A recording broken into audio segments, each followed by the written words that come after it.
Okay, greetings and salutations to everybody out there. I'd like to thank everybody for joining us again at Lee's Corner. Today, we're not going to take too much of your time. We have a lot of things that we want to cover. America's going through a lot of crazy shit these days, and a lot of stuff hasn't, a lot of people comparing it to going right back to the 50s and the 60s with the things and the bills and stuff, and black people are still fighting the same fights we've been fighting for the last 50, 60, 70 years, if not more. And we're going to jump into a couple of these situations first before we start spitballing with some different things that we're going to do. So without further ado, I'd like to introduce y'all to my guest, Solomon Pratt, who is no longer a guest. I consider him just a partner of the show. So Solomon Pratt, thank you for joining us again today. And John, thank you for having me back. Really appreciate that. No problem, man. It's always a pleasure to have you on the show. We're gonna have Joyce back another time. I believe she's doing some other like modeling work and stuff like that. Just so y'all know, she'll be back to put in her exchange as well. I want to jump right in with you today. There were it started out a couple months back with a lot of Republicans and a lot of Republicans basically getting very upset with the idea of critical race theory. We talked about this a little bit on the show. I'm not going to jump too far into that, but critical race theory is basically just to explain to people. See, Republicans don't even want it, but they can't explain it. I'm going to explain it to you. They can't even tell you what it is, but I'm going to tell you what critical race theory is. It's basically they're taking stats of African-American people and comparing them to white people that's going on in the world. The stats of racism versus this versus everything that we have versus the hospital system versus the criminal justice system versus the schooling system versus the banking system. And that's what we get with critical race theory. Critical race theory continues to prove that African-Americans get a raw deal in America based on solely their race. That's what critical race theory is. It's very simple. It's not complex or anything at all. Now, the very fact that people were talking about critical race theory made Republicans jump up and down. We don't want critical race theory taught in school. Well, critical race theory is not taught in school. Nobody's asked for critical race theory to be taught in school. It is taught in colleges because that's what people want to learn, and it's courses that you learn in college. But nobody's asking it to be put in K through 12. The reason why critical race theory was brought up in that manner was because of people that were talking about the 1619 Project, and even a lot of white liberals want the 1619 Project put into schools. What's the 1619 Project? Well, it was in the New York Times a couple of months back explaining just that, a bunch of articles and stuff like that a lady put together, basically sewing together the fabric of what black people have done in this country versus what history shows you black people have done in this country. Because everybody knows K through 12, all black people get is that you were enslaved, you were freed by a white man, Martin Luther King, and a march on Washington. That's all we know about black history in K through 12. And this basically fills in all the gaps of where we were during all these times.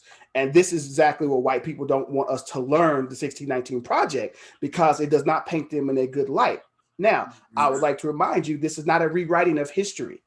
This is filling in the gaps where white people fail to put things in. A lot. It's like watching a movie and just seeing or the TV show Friends. You in New York City and all you see is a bunch of white people in Manhattan. I'm like, well, I'm sure there's some Asians there, black people, Native Americans. I'm sure, but all you see is the white culture on these TV shows and movies. You're like, well, where are black people on this timeline? I know we were here. So that's what the 1619 Project does. It fills in those gaps and shows you where we're at in the timeline for the last 400 years that America has left us out of. So in that same regard, they also are trying to teach anti-hate in schools.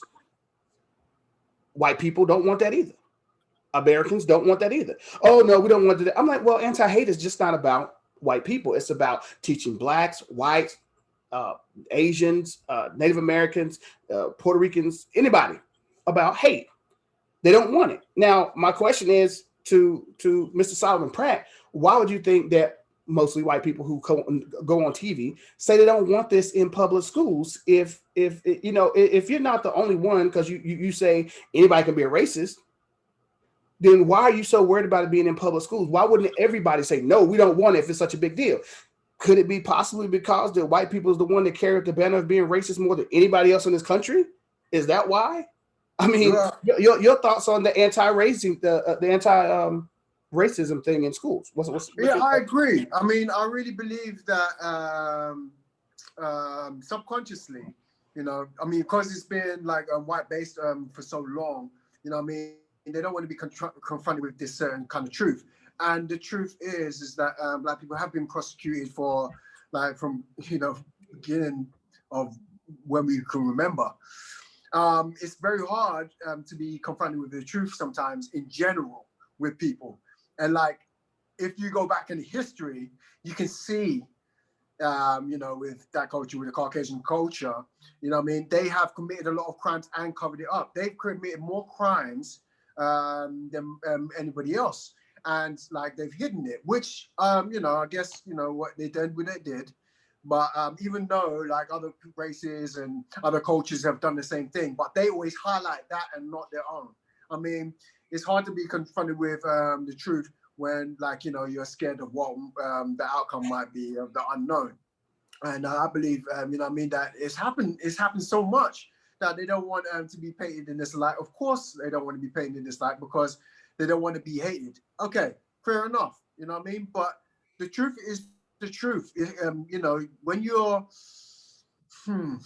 you're prosecuting like another culture like that, I mean, it's the same thing. It's a double standard. You can't really like hide from the truth. The truth is there, what they've done, and then trying to raise like the black culture and the history, okay, is a crime as well, because you've taken away from that culture. You tried to do it for centuries now, and it still hasn't happened, and it's just inhumane. It doesn't matter where you are at.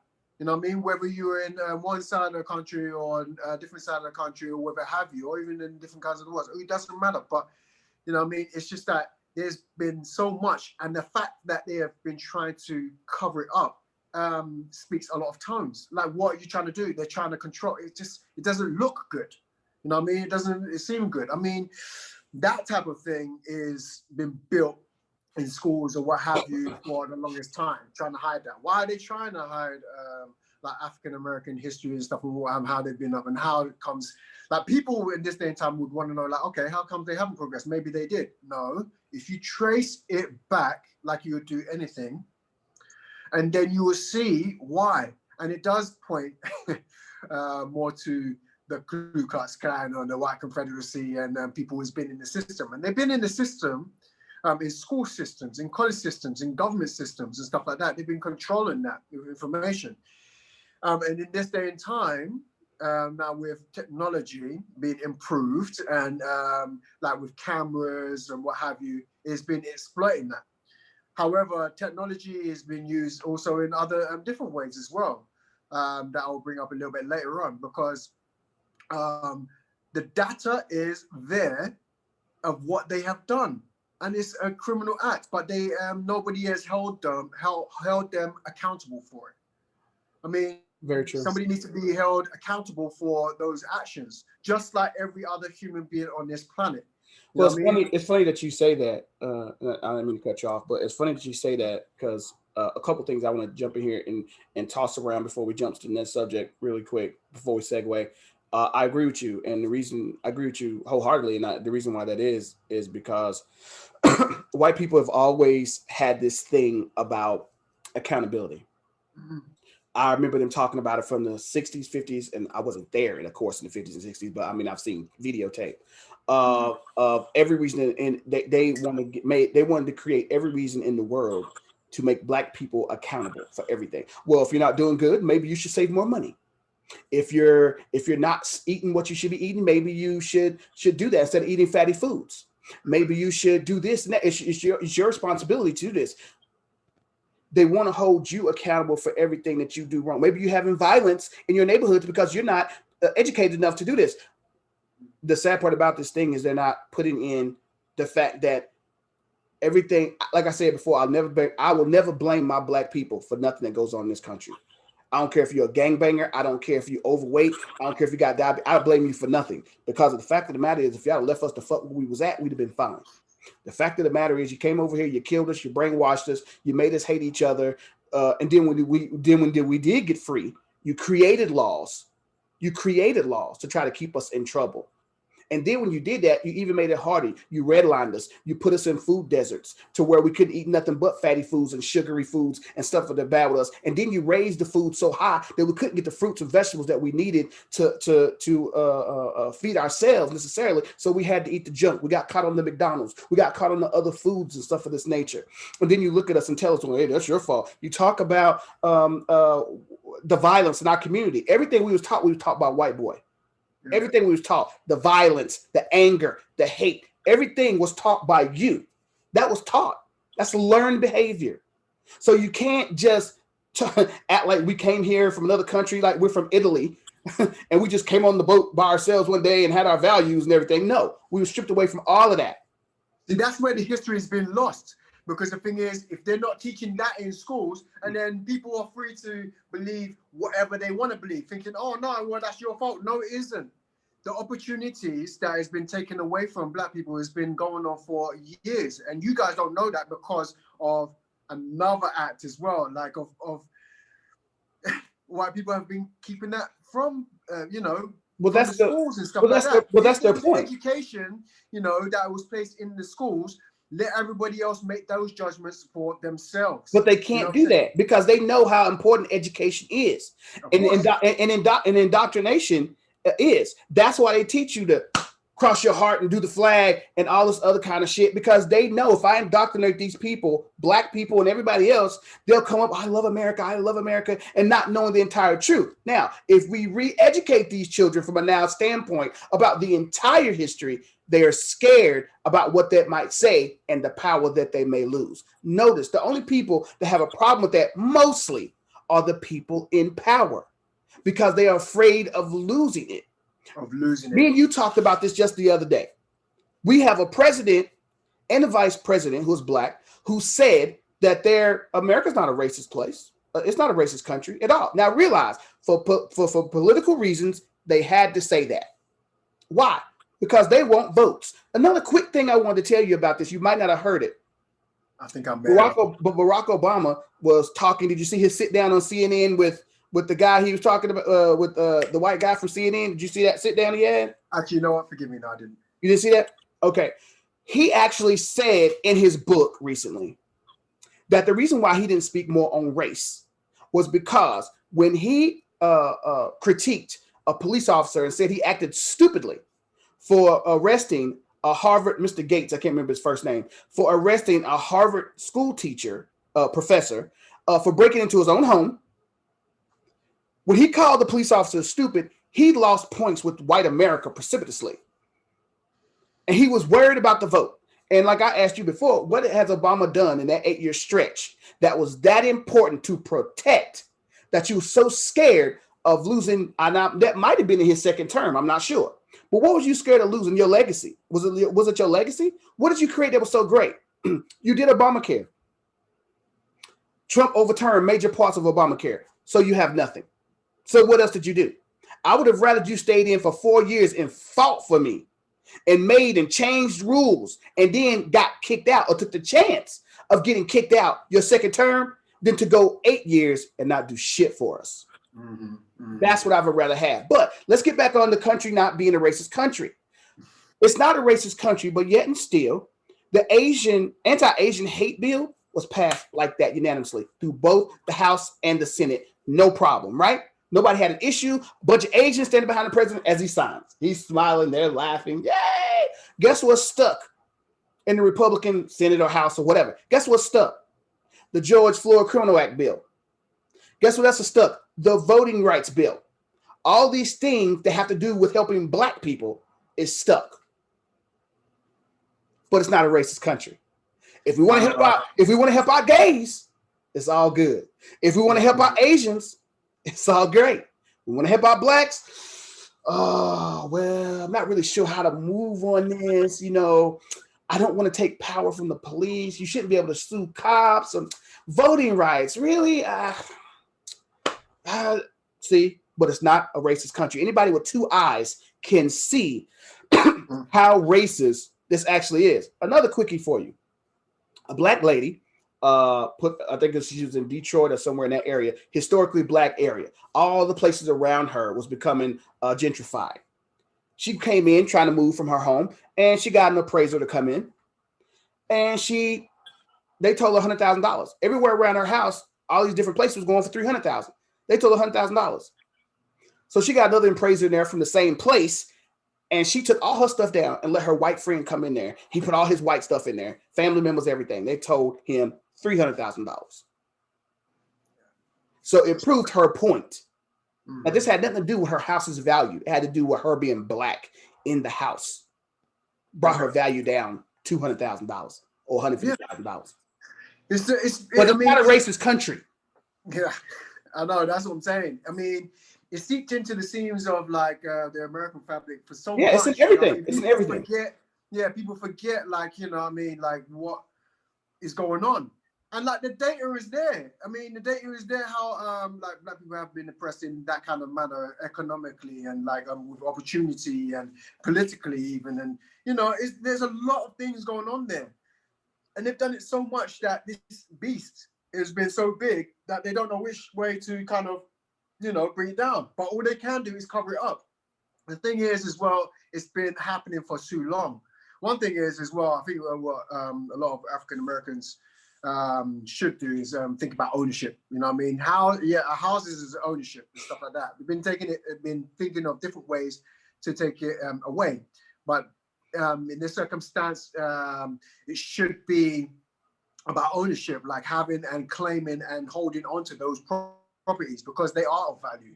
They are of things of importance. There's something for our families and children's children like to really invest in as well and keep, you know what I mean, and expand upon. But that's some of the biggest problems that we have. Like I said, a couple of things. Let me piggyback off what you just said.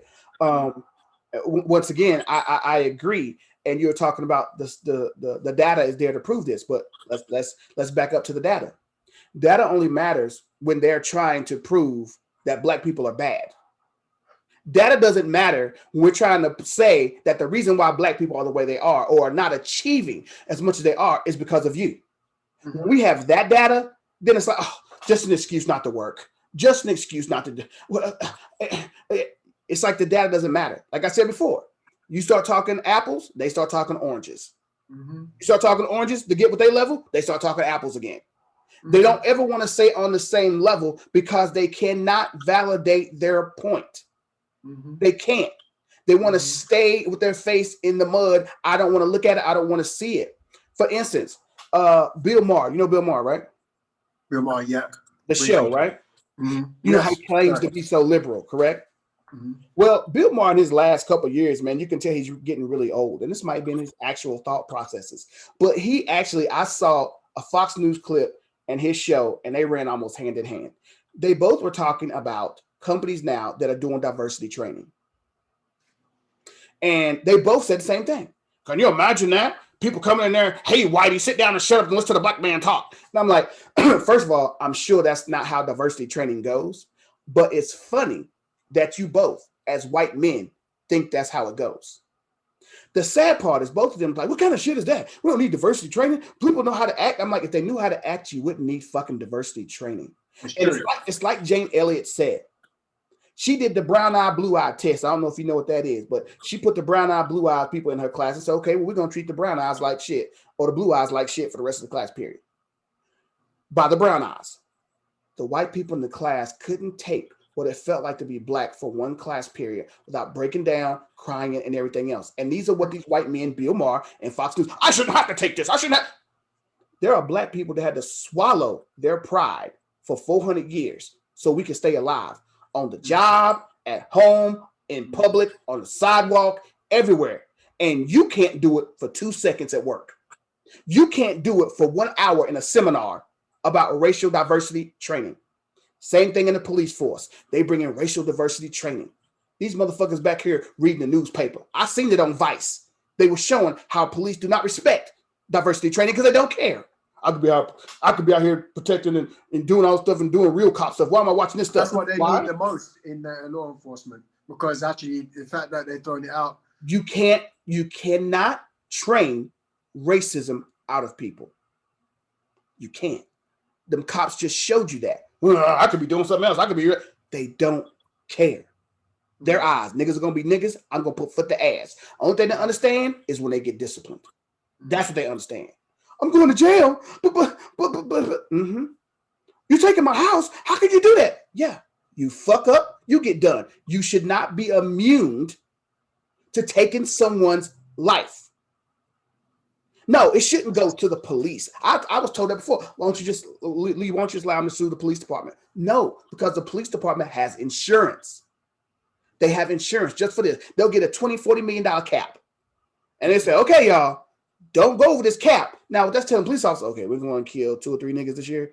Okay, let's go do that. We'll pay out $2 million to the widow. We'll pay out $1 million here. And we still good 30 million strong. No, don't do that. Take down the individual officer. I guarantee you he won't do it again. He will think about that when you take his livelihood away, when his son is out on the street, ass out on the street. Yeah, because that's what you just did to them. You took their mother or father away unnecessarily. Yeah. Somebody's brother or cousin. Mm-hmm. That's why you should be allowed to sue the police individually. Yeah.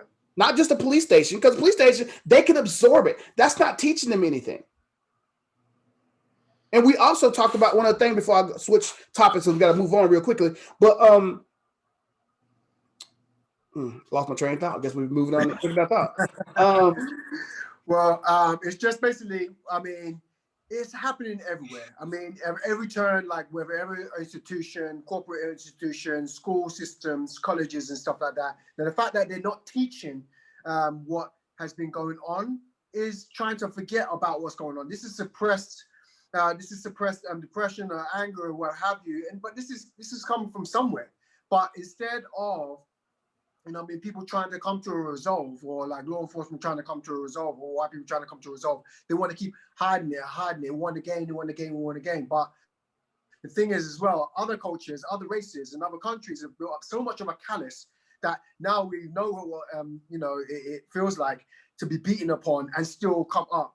You know what I mean? But with Caucasian, a lot of Caucasian, not all, I'm sure, but you know what I mean? They do not understand, that kind of pain, you know what I mean? And it's just like almost like they haven't grown or even learned themselves from history of what they've done and what everybody else has done. It's not like they're willing to learn. It's like they want to try and control or trying to control. It's a very, very cancerous thing. You know what I mean? This is what has been building tension for years and decades and centuries. You know what I mean? So, it is a bad thing because of the fact that, if people need education, everybody needs education. Every human being does need education in order for us to survive, because one way or another, you know what I mean, this planet will correct itself in one way or another. And if we do not keep on doing this to each other, you know what I mean, if we don't learn from doing this, we're going to destroy ourselves. That's what we mean about, we are the own destruction of ourselves. You know what I mean? And we are all human. We're the same, right? But if we're having one race fighting against another constantly, and it's happening, and then we're trying to do this and we're trying to do that, we're eventually going to kill ourselves anyway. But we take the alternative. If we do not learn and stuff like that, and if we do learn, like there's other culture, and now this next generation, the generation is so interracial in a sense. In the next 30 years or 40 years and 50 years, there'll be less definite white people, less definite black people. You know what I mean? People will be so integrated. How would you even determine, you know what I mean, who to be racist to? Oh, they will. Be lost. Oh, they will. They will. Yeah, I'm sure you'll have the Asian whites that hate darker skinned people. And there's also like Asian blacks too. Yeah, you know what I'm saying? But the thing about Asian is what I was told in certain places in Asia, and this plays out in entertainment as well. Mostly Asian places are dark skinned. Yeah. But if you look very closely, when you talk to Chinese people, they will tell you there are a lot of people out there that are Chinese that are bleaching their skins, trying to get whiter. But like I said, you got to realize they was taken over by Britain. Every place that Britain has gone, they have made people hate themselves. Yeah. That is how this thing plays out. And even in certain places in China, you look down upon if you're darker skinned, Asians. There's a stigma to this.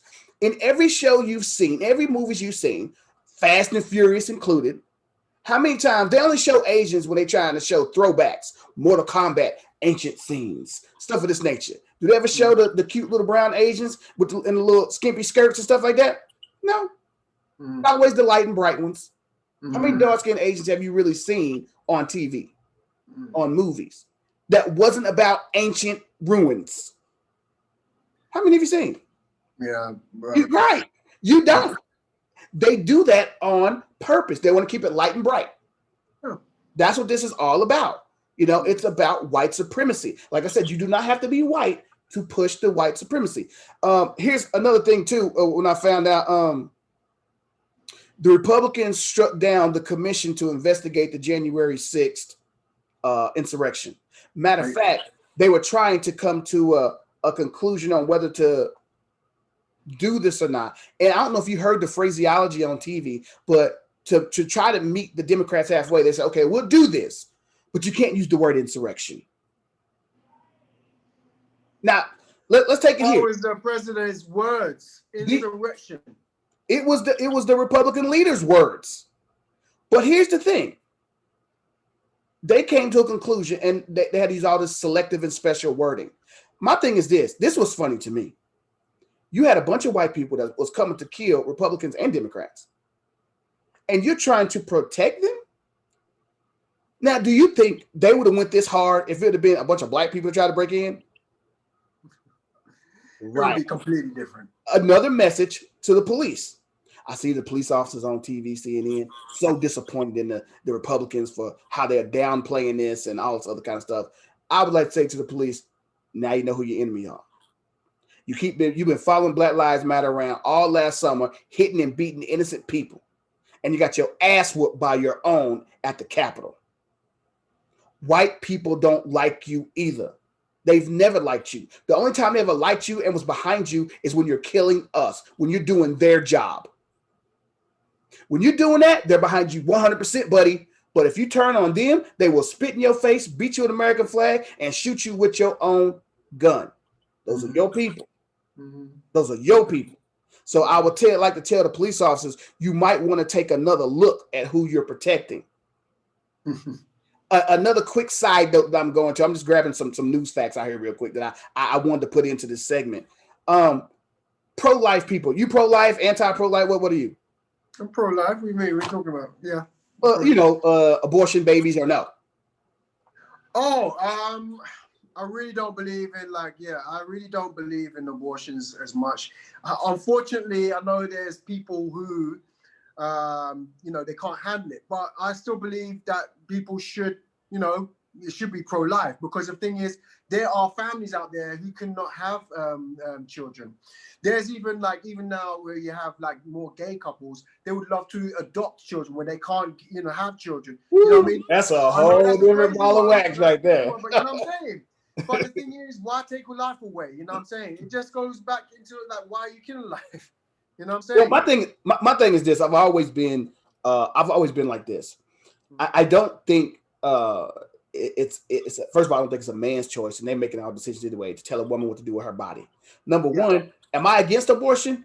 Yes. Do I think I have the right to tell a woman? No. So if they want it, cool, because there are always reasons for a woman to have an abortion. That's her body. That's her problem that she's gonna have to deal with God, not mine. Y'all let a lot of so-called moral shit go in America and in the world. But when it comes to women, you think, well, I got to tell them what to do, and I got to do this. And really, why white men are so worried right now is because white people aren't producing enough children. They're dying more than they're being born. So now they're trying to take away the woman's right to make them have babies. The funny part about this is if they start having babies, then you don't want to support them. See, that's the thing. Get my welfare check. Get my check. We can't just have you sucking on the tit of America. No. You said I couldn't have an abortion. Give me my money. See, if you're going to tell someone they can't have an abortion, then you need to cough up that check when it comes due. See, that's the thing about it. And it ain't just that. Sometimes women have problems where it's going to kill the woman if they try to have the child. So now you're going to, I'm sorry, I guess you're going to die. What the fuck is that? The complications that happens in women's bodies where they say you gotta make a life choice decision, Solomon, your wife or the baby. Which one's it gonna be? Well, is the baby gonna be premature? She'll be deaf, dumb, and can't breathe. Shit. That's gonna be your decision. Or they can take it away from you altogether and say, well, we can't have an abortion, Solomon, so your wife dies and so does the baby. Now, how do you feel about that? So that's my situation. I am against it, but I am not against telling a woman what they need to do. You need to leave that alone. If they told man about vasectomies and shit, oh, you got to get a vasectomy by the time you're 30. No, you can't make me. Yeah, oh, it'd be an outrage. How dare you? But since we're talking about women, the lesser species in these white Republicans' eyes, we can tell them what to do. No, you can't. It's not. This goes beyond morals. You know, God also, they love talking about the Bible, but they don't like living by it. If you notice the Republicans, they don't like living by it. God only when it suits them, huh? What, say again? Only when it suits them, huh? Of course. You know, the Bible does say one thing, but the fact of the matter is he also gave you common sense and your own mind to make a choice. Now, if God is telling me I have a choice, who are you to take that choice away from me? Exactly. And notice, Republicans only care about having babies, pro-choice, only when it's about having babies. But they'll kill a motherfucker on death row. I mean, I thought you was on pro-choice. How can you be pro-choice for birth, but also pro-death penalty? That makes no sense. That's what they call an oxymoron. I'm pro-life until I want to kill you. Right. What does that mean?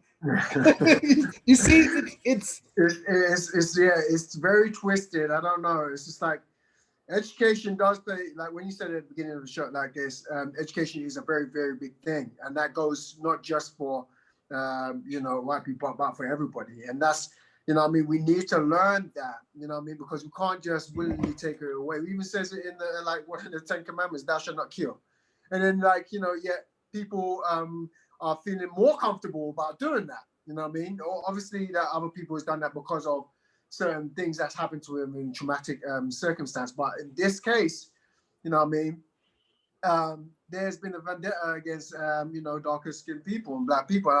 That I do not know, why it's been continuing, but it just seems like it's just this power thing. It's about how they're living comfortable, it's just like really, about how they want to live for the rest of their life and live in this like fantasy world. But we can't live that way because the world is definitely not like that until you're confronted with real truths. And the truth is that this is a lot of criminal things that's not just been happening it's been happening for God knows how long, Exactly. But this needs to stop. We do need to kind of come to some kind of resolve. One quick segue. Last topic, 5 minutes max, maybe 7. You know how big of a problem they started the news attacked with a vengeance about the Asian hate thing, right? Mm-hmm. You saw how the news just exploded it, right? Yeah. Now they're doing it again with what? The anti-Semitism thing, right? If you notice how they're doing that again. I'm sorry, explain to me a little bit. Just about the rise in hate amongst Jews in America. Have you heard about them? It's been on Fox News, CNN, CSNBC, MSNBC. Yeah. It's exploding. It's just a cover up. Like you're trying to deny the truth of what's going on. Really, you need to see the news sometimes as well. Like it's very, very fickle because of the fact that it's definitely controlled by a certain right. People. But why do you think that? But why do you think they're giving so much? Like I said, black people been getting killed for years by white people. Nobody seemed to really care that much about nothing. Police brutality. The only time they cover is when we have the big ass marches. There's never I don't ever hear. I don't know if you even ever heard. There's a rise on murders with blacks amongst the white community, especially the cops. Have you heard that branding? No. It's always another black man killed by a cop. Next topic. No. It's never been inflated like it had. Why do you think, my main question is, why do you think they are so concerned with anti-Semitism in America? Fear. It's just fear. You know, fearful of like really getting revealed. That's like what I'm saying. Like, you know, that's just the basis of my premise here, because like it's just fear of loss, it's fear of you know, feeling guilty. They're not being held accountable and that kind of thing. So it's just, you know what I mean, it's like not facing up to these things, even though it's been put out there, you know, on video cameras and YouTube or Twitter or whatever have you. You know what I mean? It's been about fear. Here's another thing though, and it's all about data, right? Now, watching this program on Netflix as well the other day, Coded Biased, it's like the data that they filled with, you know, AI and robots or what have you. The data that has been on our history is only the data that has been fed from white supremacists, maybe, and, you know, the people, you know what I mean? So it's a little bit, it's crazy. The data is always there, but now, I mean, it's just continuing into something else. You know what I mean? Like now I'm thinking about as part of facial recognition. Was it in New York? They had like instead of key fobs, they was trying to do facial recognition. Now they could easily block people from their own home or keep them in their own home. You know what I mean? And stuff like that. So this is spiraling right out of control, and it's all about covering it up. And it's just it's a bit. Oh, of course. I to add another point to this, I saw another thing. Bill Maher is half Irish, half Jewish. Okay. And the reason why it chaps my ass so bad when you talk about anti-Semitism is because nobody really wants to tell the truth about the situation.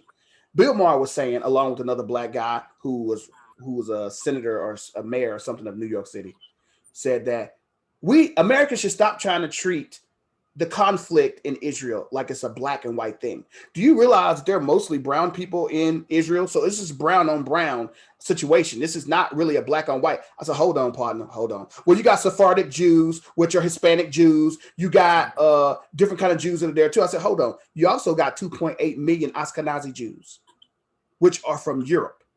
Okay. So you're telling me that we shouldn't be trying to play the black and white card because they're all brown people. That's what you're saying.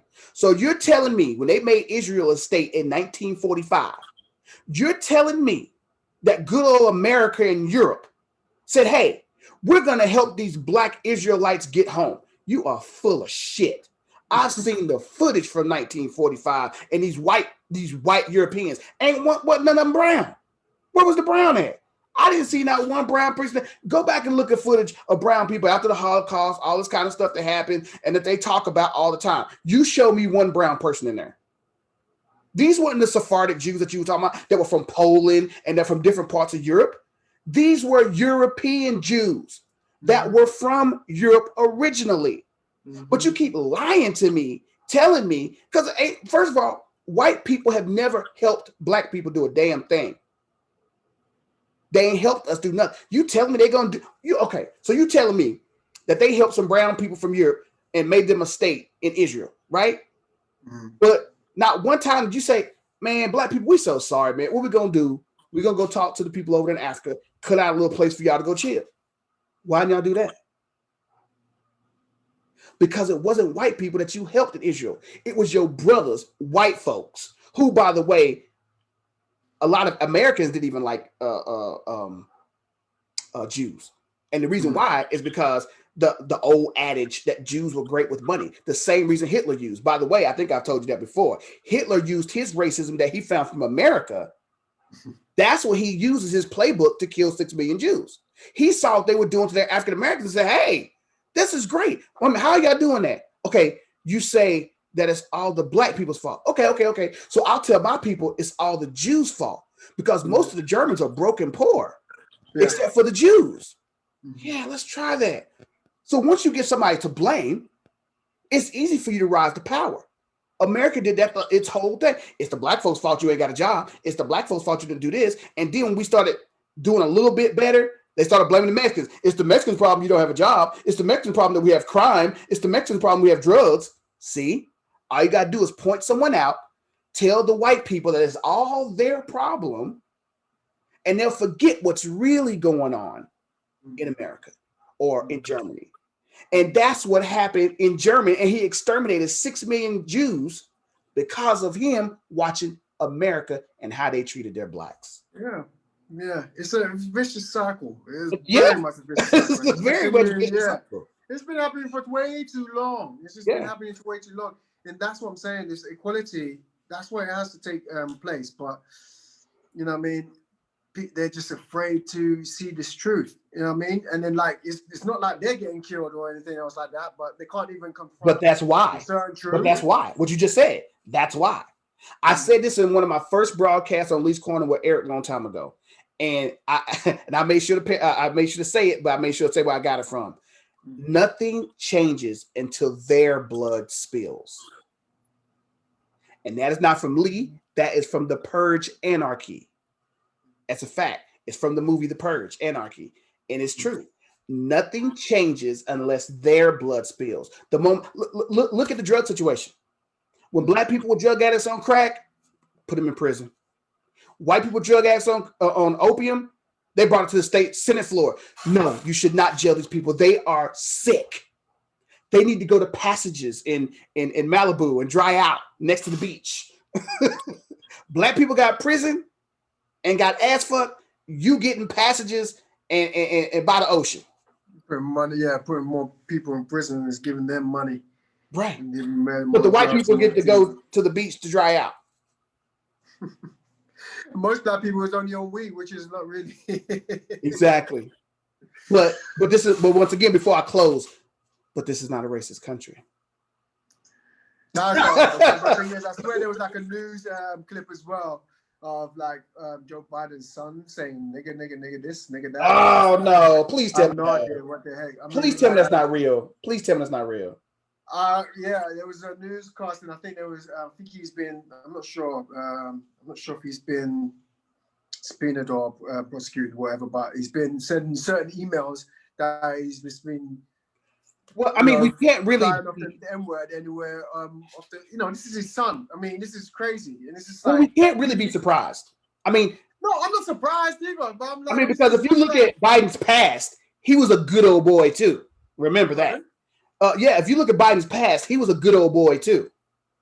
Yeah, I mean, look, yeah, I mean, he didn't get on this new age black thing until recently. Evils at that point, you know what I mean, when we was, you know what I mean, so like we have him is, I really weren't fond of him anyway. Right.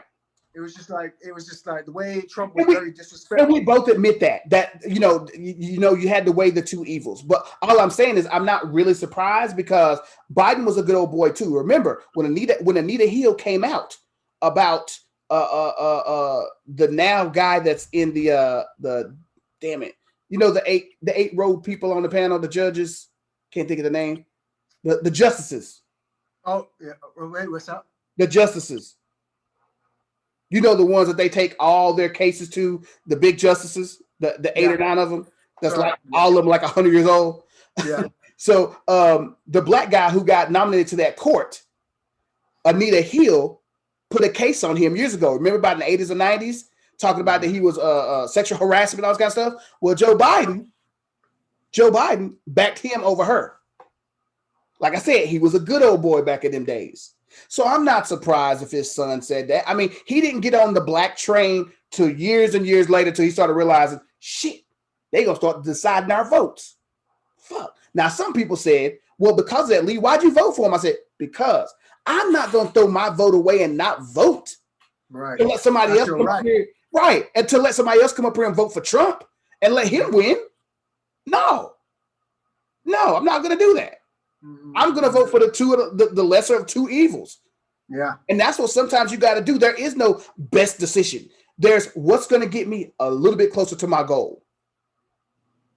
That's what it is. Some people are like, nah, just throw the baby out the bathwater. No. If I'm going to get more from this guy than I'm going to get from that guy, then I'm going with this guy. Right? Right. That's common sense. Mm-hmm. But anyway, I'm not going to hold you any longer. Thank you, Solomon. It's been exhilarating again. Once again, talking to you. It's always been great. I like to tell everybody, thank you for joining us today on Lee's Corner, where we talk about the things you want to talk about. Join us again every Wednesday. We're gonna be doing this Facebook, Instagram. Look for Lee Bumgarner, Phoenix 22 Rising Productions. Also check us out on YouTube. You can find me on Phoenix 22 Rising Productions channel, or look for Lee Bumgarner. Thank you. And join us again next time, guys. It's been great. Take care. Have a good one.